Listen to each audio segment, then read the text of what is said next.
Well, hello, everyone, and welcome to our weekly gathering of IOs, HRs, recruiters, and one actor as we try to negotiate and navigate the world of work and try to make it a little better place. Dr. Destiny, I believe you will be leading us today. That's true. Yes. Yes, And we're what going to talk about surveys. And I was just saying before we came on that we love them and we hate them in this field. So I'm excited to talk about this today and see what people's experiences are and where some of those, challenge points are that maybe they can share with how they've got through those and how they convinced people of things. So I'm just excited about talking about this. Well, and first of all, you've got to actually convince people to participate in a survey. and then you get numbers, you get results, and how you interpret those.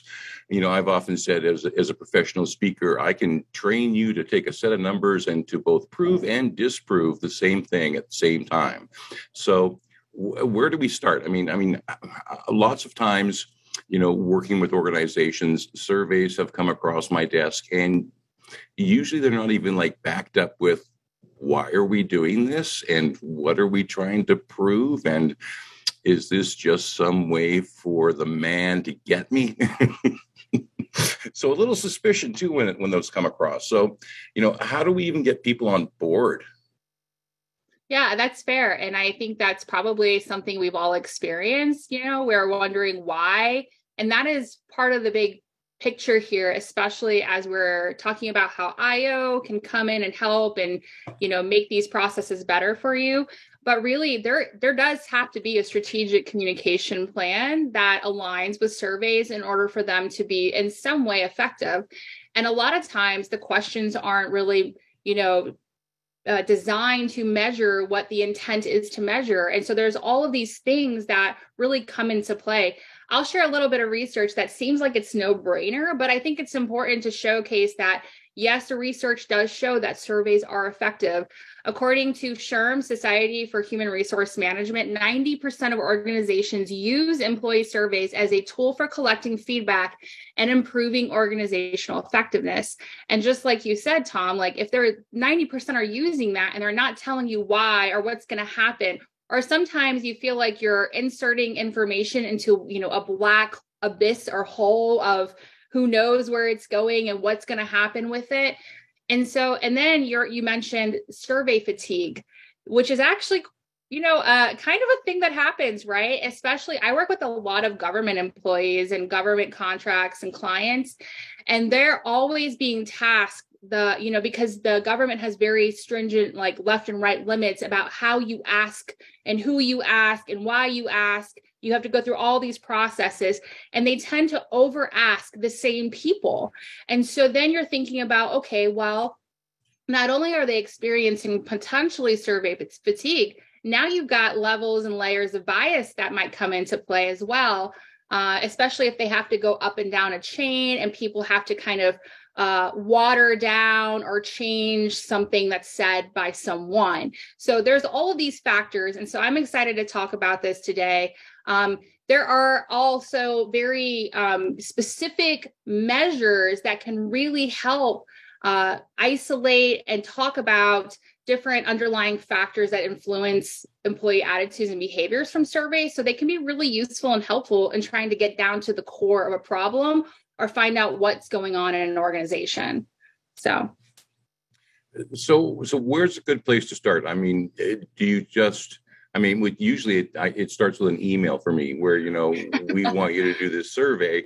And it's like, it's your job, do the survey. There's no carrot.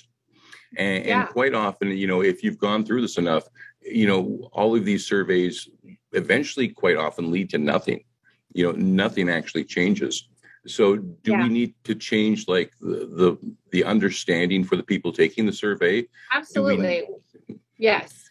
Yeah. I think what's important, what we mentioned earlier, is that there's got to be some sort of strategic communication plan about this, right? And so the first thing is establishing those clear objectives. I know that sounds, once again, like, oh, no brainer, Destiny, no brainer, Tom, but it's very true. You have to establish those and understand, clearly define the objectives of the survey and highlight how the alignment with organizational strategy and objectives is crucial for, getting what you want out of that survey. So yes, they're being used. They should be clearly identified. They should be understood about what's the intent, what's going to happen. And then on top of all of that, the most important thing about a survey, in my opinion, is that something happens quickly with results, right? So people are just, if you're not doing anything with it and it's not fast, then people are usually frustrated or they forget why in the first place, or, what the intent was. So it's really important to ensure that you're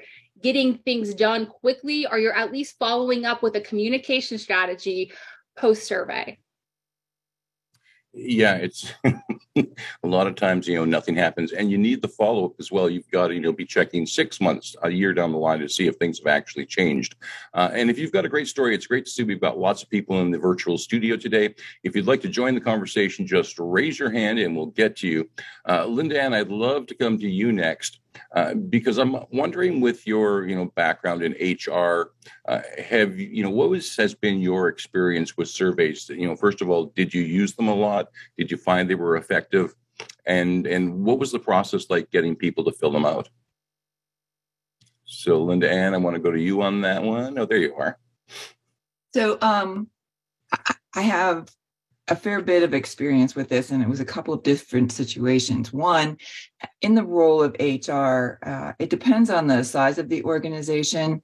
The two things that were most important for me getting things done and participation was making sure that the organization or your sampling is large enough so that any answers are not identifiable. That it must be in a situation where people feel that it's anonymous and safe. Because if your sample is too small, then the people reading the results can go, oh, I'm pretty sure that's from so-and-so. And that's not okay, right?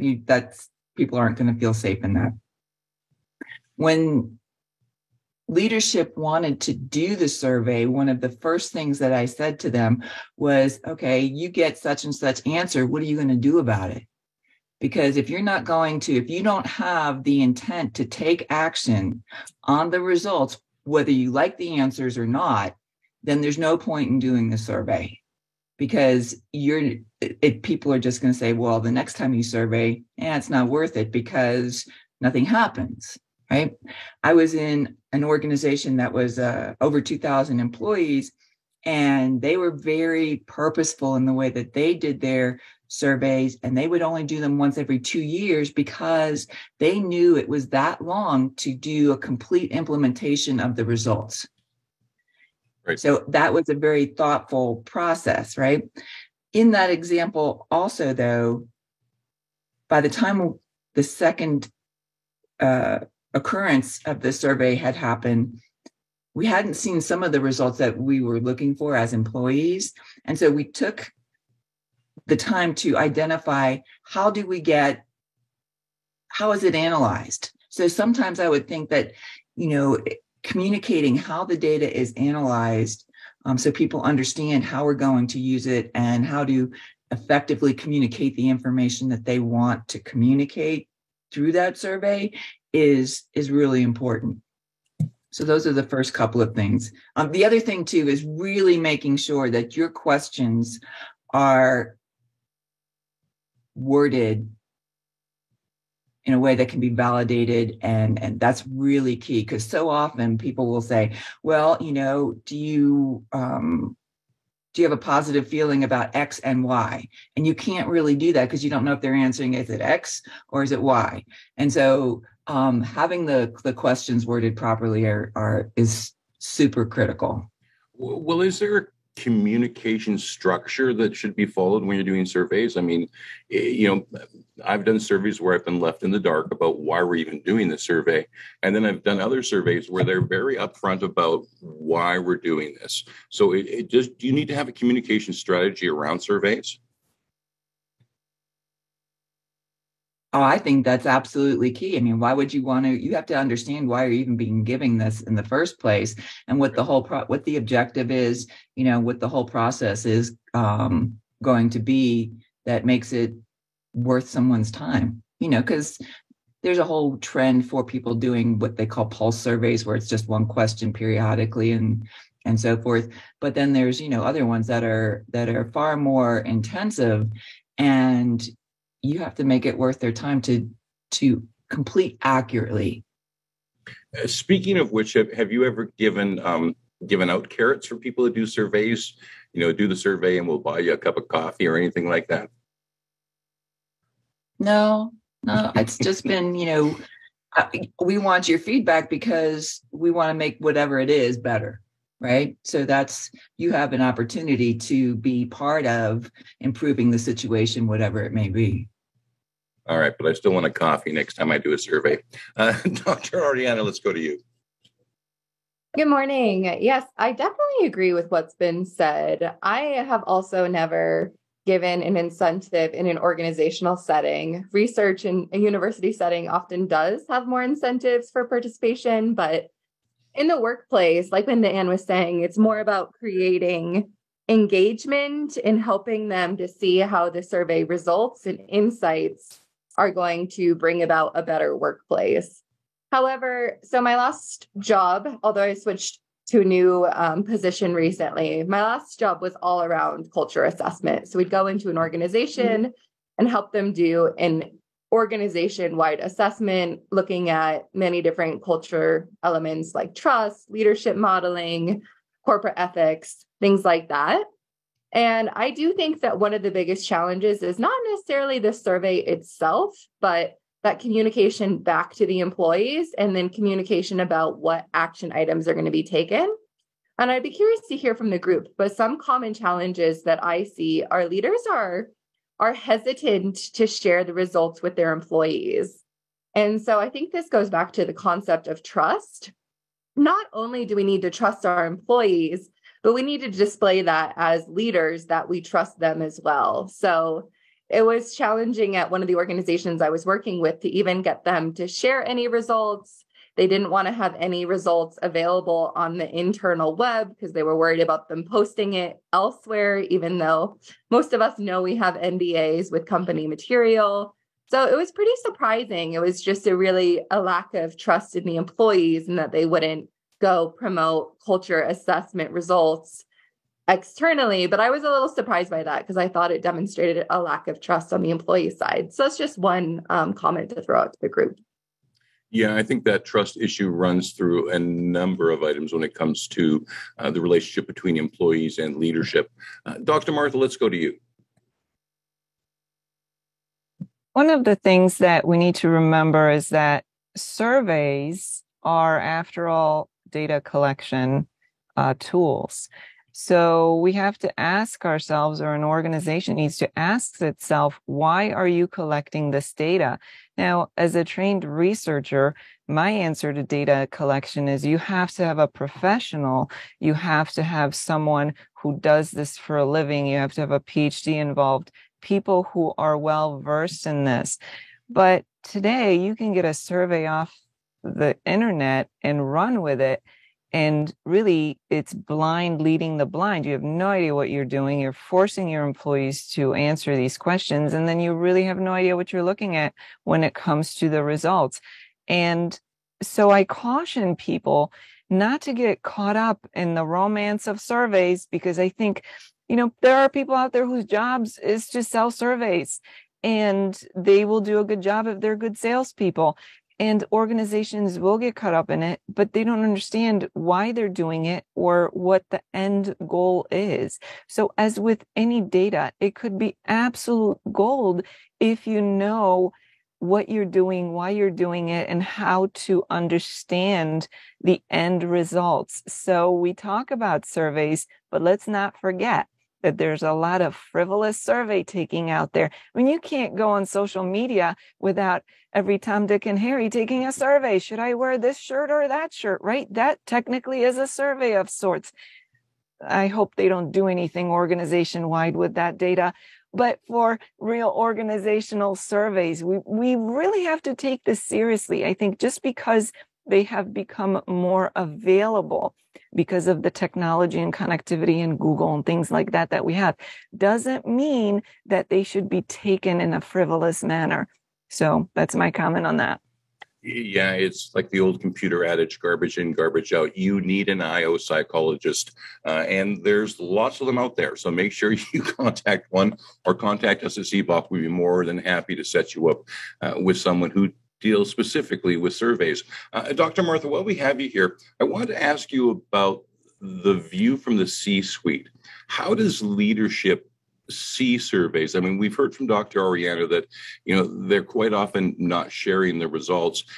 Do they even want to do surveys? Are they looking for something specific, or is it just checking a box? It really depends on so many things. It can depend on a culture. It can depend on the individuals within the C-suite. Some people don't want to know. They've been doing something for a long time and these specific ways. They don't want to change. They don't want to stir the pot. They don't want to figure out that there are any issues. They just want to retire. They don't want any trouble. Just get to retirement and somebody else can deal with it. Other people, there's a lack of communication within the organization, and it will go way beyond survey results. The most basic things will not be communicated within the organization. People will find out as a surprise. Maybe sometimes customers let them know. It really can be that bad where you find out from an external source of what's going on within your own organization. So there are so many things that come into play. Certainly trust. If the C-suite has a good understanding of why this survey is being administered and what is the end goal, what are we looking for in terms of the data to tell us, there may be things that don't need to be shared with every single employee because it's irrelevant to the day-to-day time at the office for every individual. But for those things that will make a difference, don't hold the cards so close to you. It's once you start making things secret or only available for the special chosen few, that's when things start to get you in trouble. That's where mistrust comes into place. And how do you know next time if people would even answer the next survey in a serious or honest manner? If you wasted their time and energy on taking a survey and they never heard anything about it, why would they bother? Whether you didn't do anything else with it or whether you don't trust your employees to share that knowledge, why would anybody involve themselves in a serious manner the next time? So there are so many things, and it could take one person within a C-suite to kind of ruin it for everybody else. Mm-hmm. So many things to consider. So as an IO or anybody who is engaged with an organization, that's just one more thing that the professional needs to know what will be done with this data. And that will give them an ability to advise further if necessary. That's great insight. And once again, that's why you don't want to waste your time, money, efforts just by winging it. You really want to consult with an IO psychologist and really bring the experts in, because the benefits of this information can really change the culture and the profitability of your organization. Rich, let's go to you.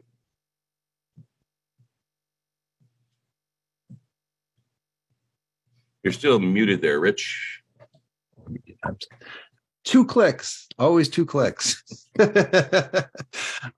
So something that Linda Ann said earlier that stuck in my mind, that the survey needs to be valid, right? So it needs to have validity within, the construct that you're trying to measure, right? And so I agree with what Dr. G was saying there, that, you need a professional to be able to help either choose or design whatever instrument it is that you're going to be using. We have some fairly valid and reliable instruments available, through the Mental Measurements yearbook, so there's one place that we can go to immediately to take a look at. And there are also some other like off the shelf, robustly validated instruments that can be used as well. And that, of course, you should be working with somebody who has experience with that and the knowledge of that. And that helps to build, I think, some of the trust among the people that are, taking those surveys too, is that this, I trust where this is coming from. I've heard of this, or at least there's some research or evidence behind it that says that this instrument works. And then just something else that popped into my head was that from an ethical standpoint, we do talk about informed consent, and although that is oftentimes implied within organizational settings, there is a debrief part of the research that often goes underutilized and overlooked, that could foster, it's not like you have to give all the information out to everybody, but some summary of it that people will be using for decision making goes a long way to developing trust. So validity, reliability, and then that transparency, I think, can go a long way. This is the first time I've ever actually had anyone mention a debrief on surveys. I mean, look, gray hair. I've worked with a lot of organizations. I've done a ton of surveys. I don't think I've ever done a debrief. I mean, what does that even look like? Well, I mean, I can put a link to this, but like Gallup, right? For whatever feelings anybody has on a Gallup poll, right? But they just released an employee engagement report, right? That was on Tuesday, and I learned that from the Washington Post where was it? I don't remember. Wall Street Journal. Sorry, it was Wall Street Journal.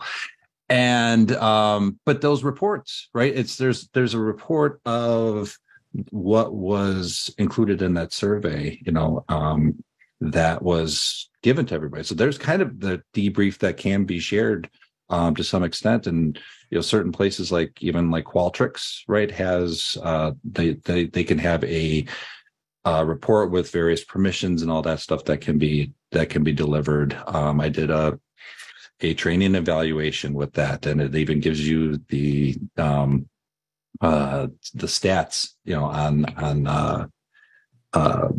all the measurements, so some of that stuff you can be very transparent with, and it still protects everybody's individual responses, but helps people to see, oh yeah, we did, we participated in something that could help move the dial, in whatever direction.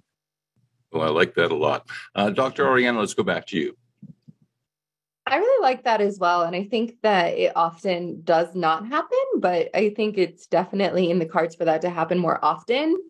I think it would be ideal to do kind of a pre and post debrief, where on the front end you say, we're going to be measuring 12 different facets of culture. In this assessment, we're going to be looking at trust and rewards and recognition and leadership modeling. And so people have a really clear idea of what the ask is from them and why you're asking. And then the back end, hopefully the debrief could also include that data. Like, we wanted to look at trust in our organization, and this is how we saw it score.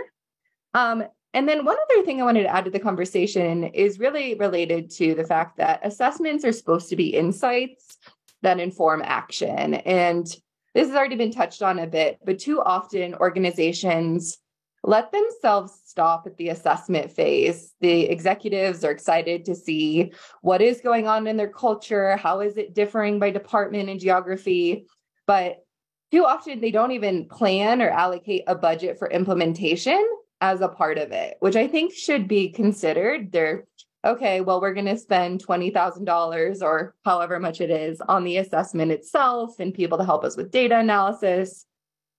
But then I've been sad to see that I come back to an organization 2 years later and the assessment results have not been acted upon. They're excited to do it again because they liked getting the results on the front end. But I think that allocating funds equally for the implementation portion and having the knowledge in advance of taking the survey that you as an executive are going to have to consider the data and then make an action plan and communicate that to your employees and follow up, that is half of the assessment process. Do you think a lot of organizations, especially those who don't use an IO, are excited about doing surveys, but it's a little bit of you don't know what you don't know. So they don't really grasp the entire concept of what a survey can do. But once again, they're not considering elements such as, how you're actually going to implement things. They just want the survey. They just want the numbers. I think so. I think that's happening. I think if you're not from the IO sphere, you might not understand, what that's going to entail. Or to be honest, if you're not in industrial organizational psychology and you find that you're low on trust and rewards and recognition, you may not know where to begin, but that's still okay as long as you're willing to invest in investigating someone who does know how to support. Otherwise, honestly, I hate to say it, but it's better sometimes not to do the assessment at all if there will be zero follow through. Like that is actually what leads to disengagement. Just like I get this annual engagement survey that you do nothing with. Like that's more like disengaging than anything.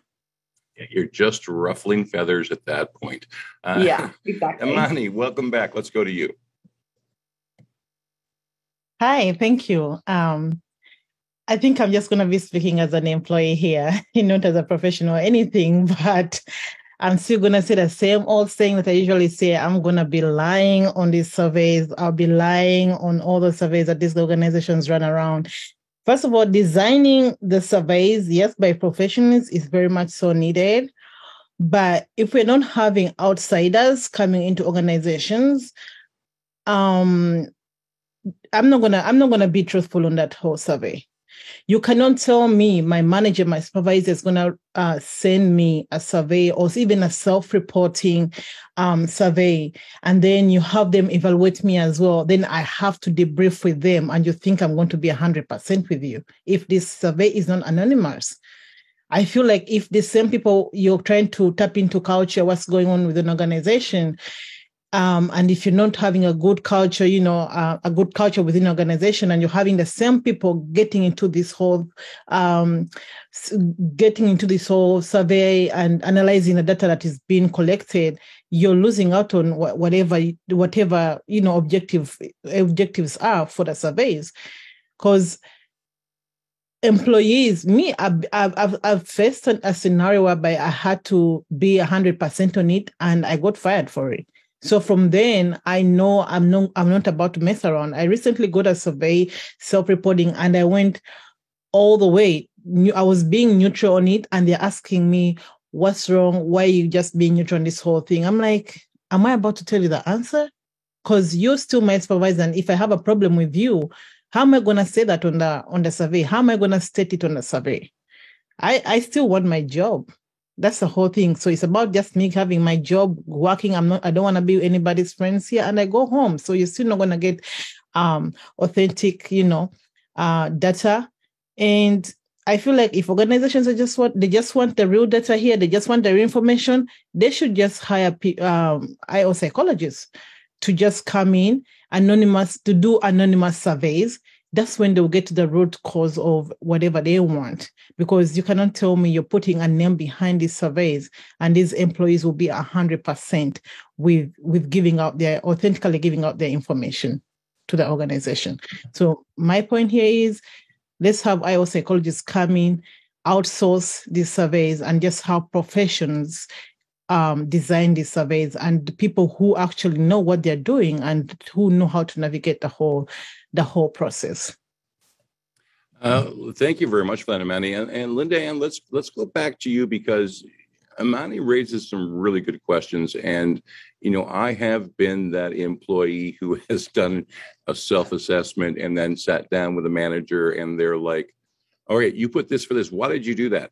And it becomes almost an inquisition, and doesn't make me want to feel like I want to do more surveys. So how do we navigate that?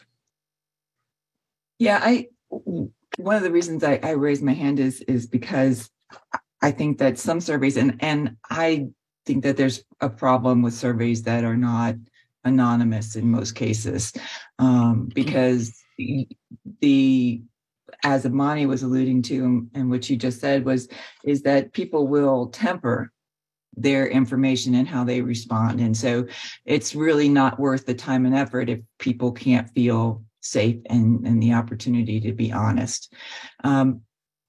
But one of the things I think is important to consider is that when, and especially depending on the scope, and the size of the survey that you're conducting, is to make sure that you've collected some demographic information or some variable information. In other words, for example, if you ask a question about, I don't know, say a management skill or how you're being managed or whatever, but you have not been asked who your manager is or what department you're in, then being able to use that information is almost worthless, right? Because you don't know, is that problem that people or characteristic that those people are providing information on, is that organization wide or is that isolated in one department?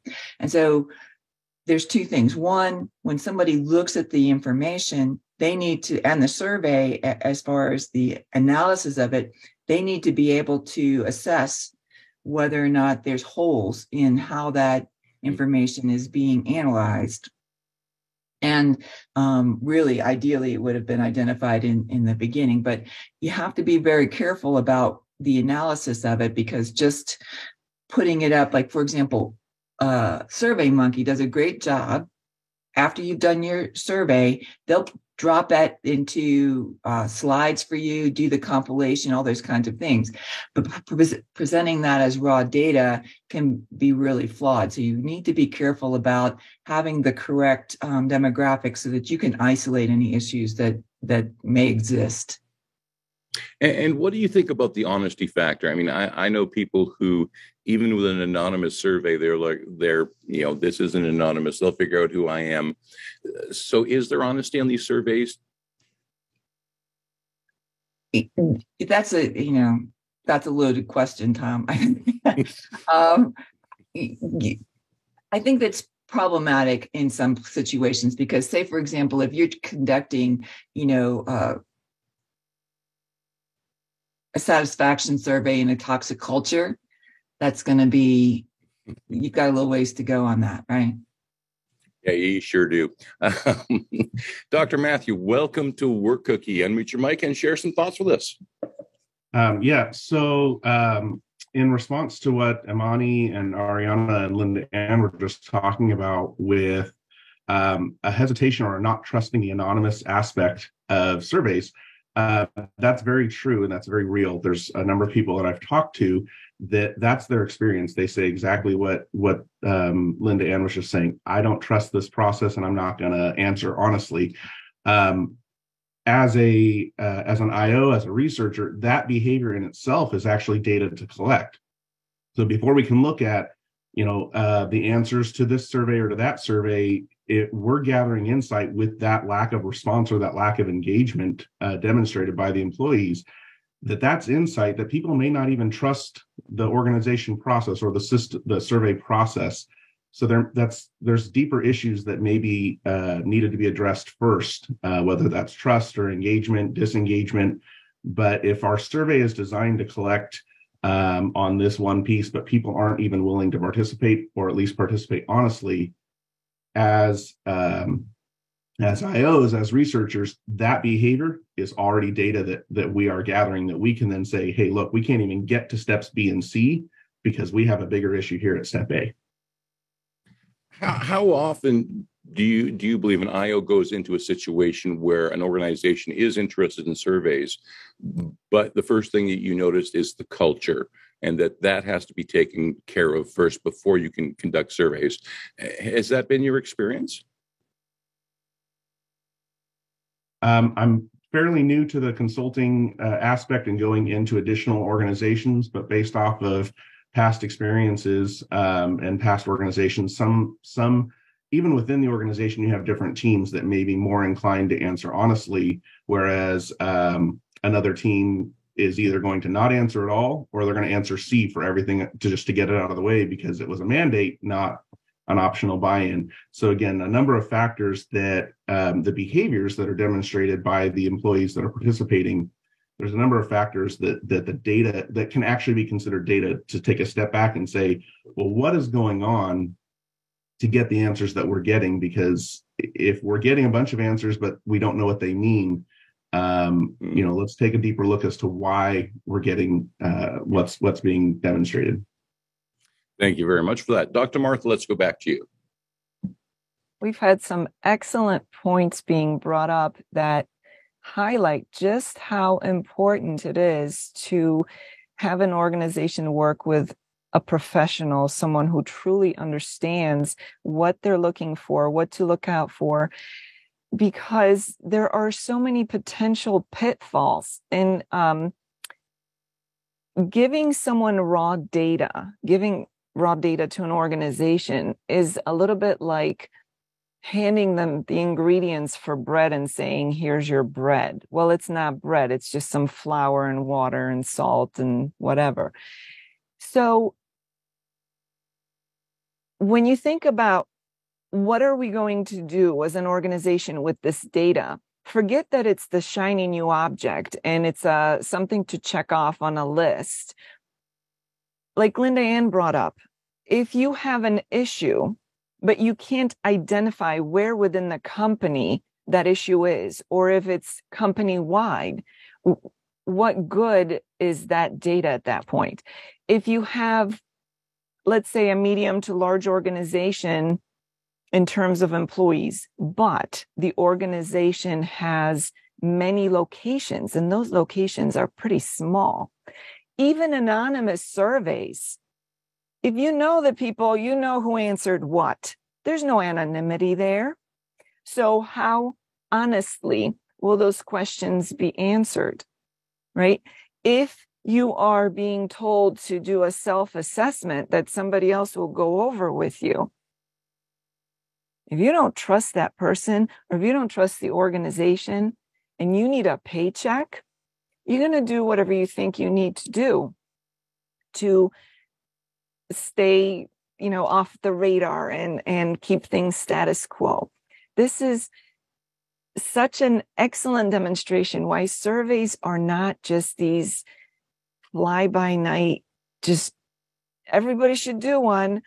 There's serious stuff. There's serious data collection, and you can't have just anybody off the street doing them, or having organizations slapping some questions together and saying, we're going to do our own survey, because you have no idea what you don't know. You don't know what you don't know. You don't know what you're going to do with that raw data, what any of it means.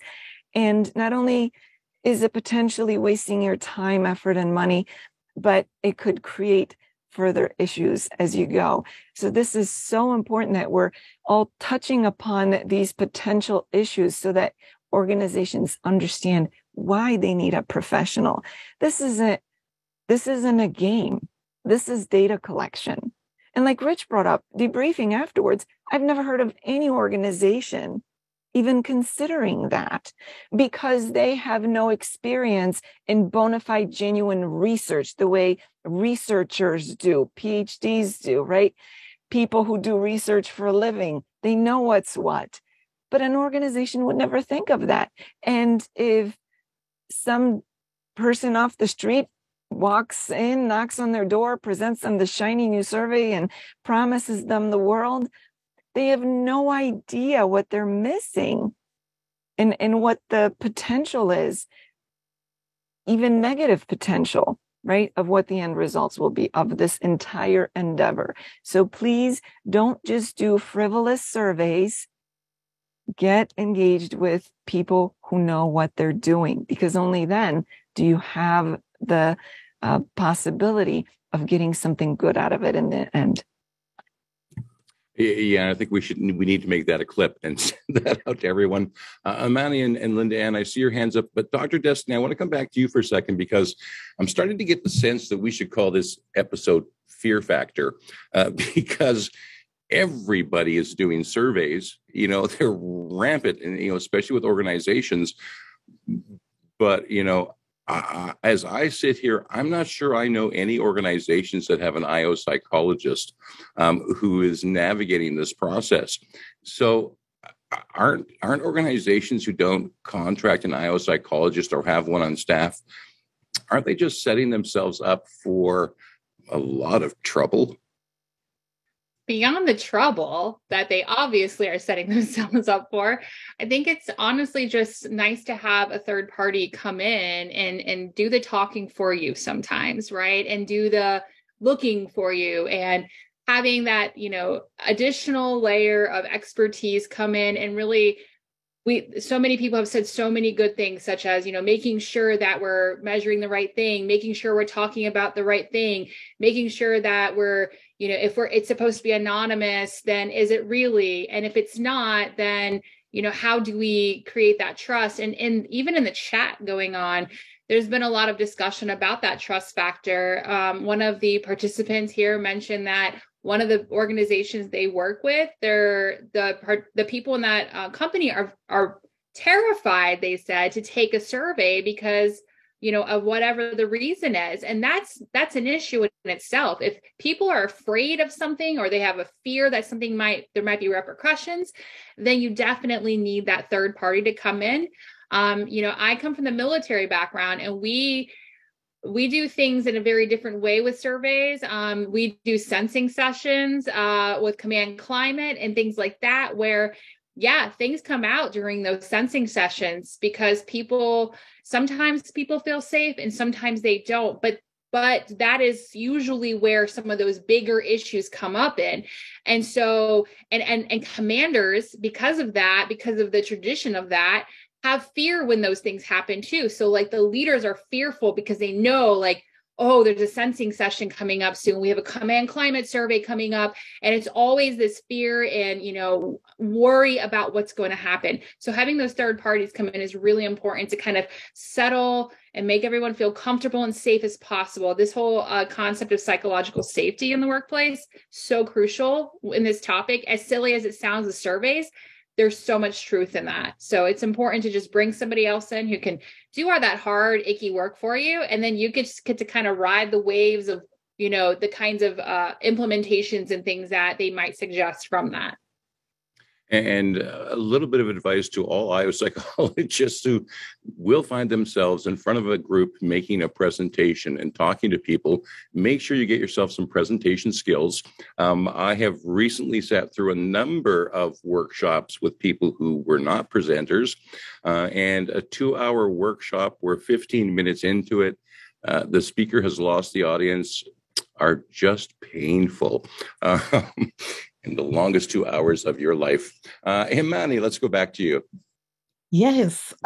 So when I heard Dr. Martha saying anyone off the streets, I think I just wanted to be brutal by saying the promoted leaders sometimes who, are not qualifying to even be in those kind of like posts.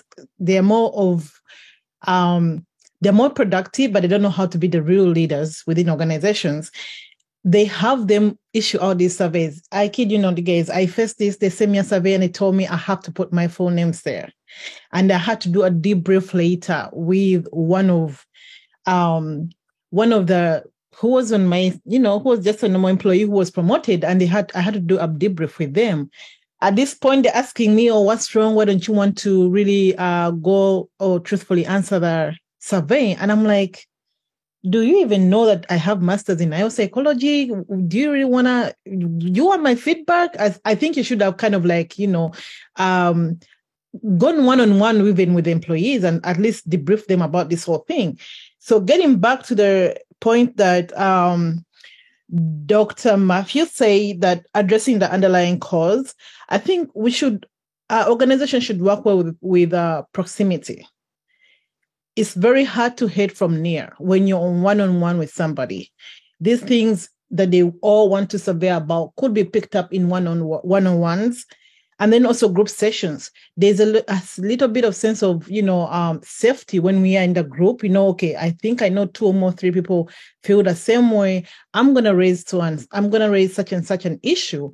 And then we can now have the surveys Linda was talking about. When you're in a group sessions on Zoom, you can have the survey that they can drop in, and there you go, because you've just had a group session. You've all had these all cozy kind of like one-on-ones or group sessions, and then you drop in a survey. In that moment, there is at least a certain level of truth that will be, displayed out on the survey. So I think these are some of the ways organizations, maybe if they're trying to dodge paying the real professionals, I feel like they should be kind of like leaning in with proximity in their way of issuing up these surveys, if they really want to at least next or close to authenticity in these surveys. Yeah, it's a little bit like giving a shotgun to a 2-year-old, which I wouldn't do. And I'm starting to think I'm not going to give a survey to a manager either. Linda Ann, let's go to you. Yeah, I wanted to, Amani gave me a perfect segue when she talked about the money people may want to save by not having some professional come in and do the setup for their survey or the conducting of their survey initially. And the thing that I wanted to bring up was, for companies, since they speak the language of money, think about, you decide, okay, we're going to put together this 10-question survey and we're going to run it through, SurveyMonkey, and we're going to get our data, and it's all raw data. And you look at that and go, okay, here's our initiative, right? And we're going to spend money, and we go down this path, and we're going to do this initiative, and it completely flops, right? It gets nowhere. And it's because you didn't have the right questions to ask the right information, right? And get the results. So you spent all this money doing something wrong, right? And so I really wanted to emphasize how much that's going to cost you, not only in that initiative, but in the fact that people said, well, we did that, it didn't work, I'm not going to even spend my time with that next survey, and all the damage that doing a survey wrong can cause. I think is really important for companies to think about before they even try to do that first survey. Let me ask you this, Linda Ann, because a lot of organizations have training budgets, which they have to spend. But it doesn't seem like now I want an IO psychologist actually telling me where to spend that money, because I think it's true where, I've got this money to spend and I'm going to do some surveys. But we don't think of the follow-up after the survey when we're looking at that budget. So is that money for training being spent wisely right now? I have a strong opinion about that. And I think often it's not being spent well because there's no continuity in a lot of the training that's done. There's no consistency and continuity. It's the whole one and done thing is not, effective in creating change and seeing changes in behavior and getting the results you're looking for. There's a lot of shiny objects out there when it comes to training these days. Dr. Martha, let's go to you. I wanted to go back to a couple of things that you said, Tom. At the beginning, you had mentioned that data or interpretation of data can be subject to, let's say, an agenda sometimes, or, well, whatever else we want to call it. And then the other idea that everybody seems to be doing surveys. It made me think of surveys being used for marketing purposes. Think about every commercial out there that you've heard or watched, that 3 out of 4 doctors want you to use this drug. 3 out of 4 dentists want you to use this product. Do you really think that there was a study of 4 doctors and 3 of them said this and the one lost soul didn't? Of course not.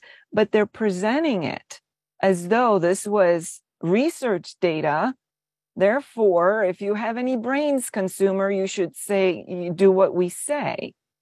So it's so important to remember, what is the purpose of this survey? Everybody's doing surveys. It seems like it's the thing to do, because if we're doing surveys as an organization, that means we're listening to our people. No, it doesn't. Doesn't mean that at all. You don't even know if you have true answers. You're just doing surveys. That's why it's so important to consider all those things. I just can't say enough about that. Well, let me ask you, could we take this out of, the corporate world?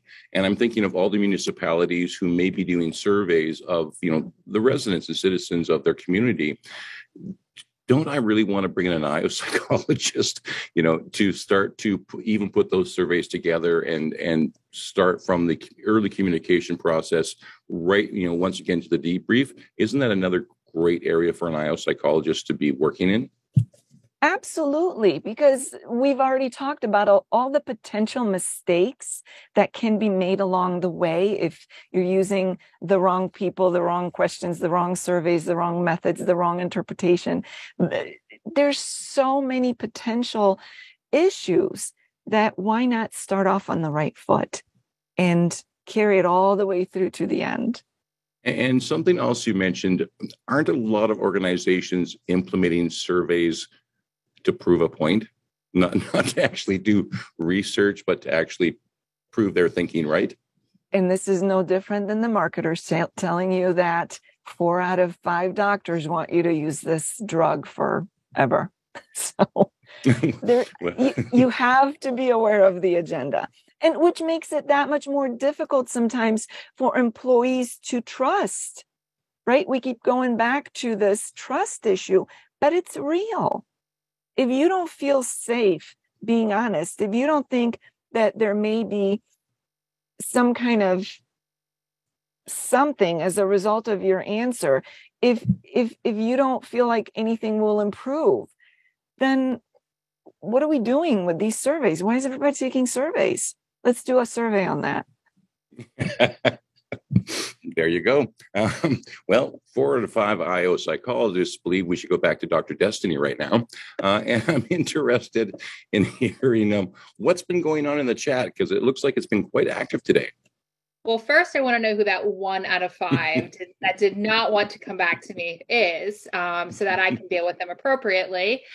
No, I'm just kidding. But yes, the chat's been actually really great. And in fact, once again, we talked about maybe some strategies for how to get participation in surveys. We shared the resource that Rich mentioned, and that will also be shared on the podcast, a reference list as well. We talked about the fear and the trust and lack of being anonymous, and the psychological safety and the breach of those psychological contracts. There's been a lot in the chat.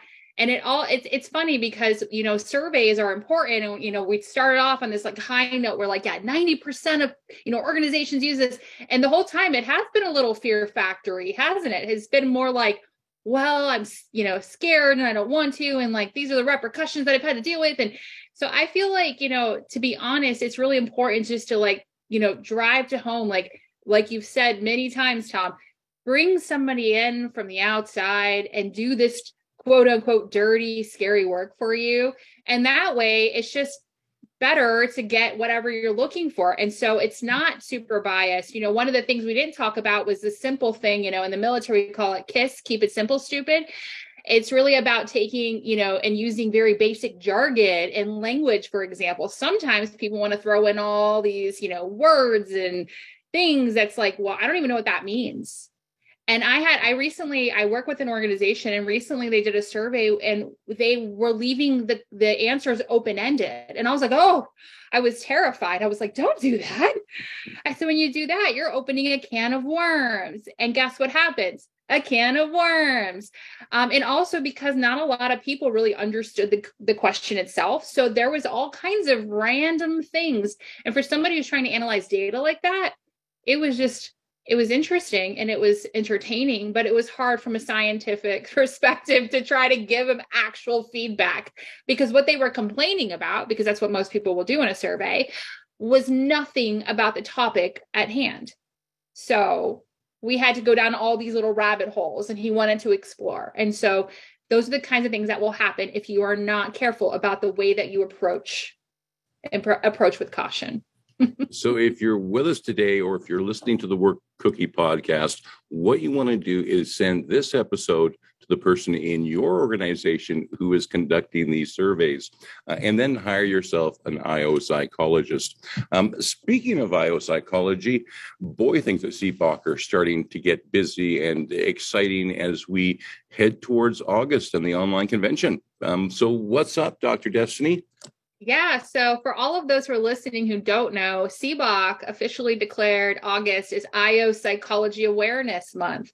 So August is IO Psychology Awareness Month. What does that mean to all of you? It means that you will be sharing post information, anything you can about why you should hire an IO psychologist in your organization.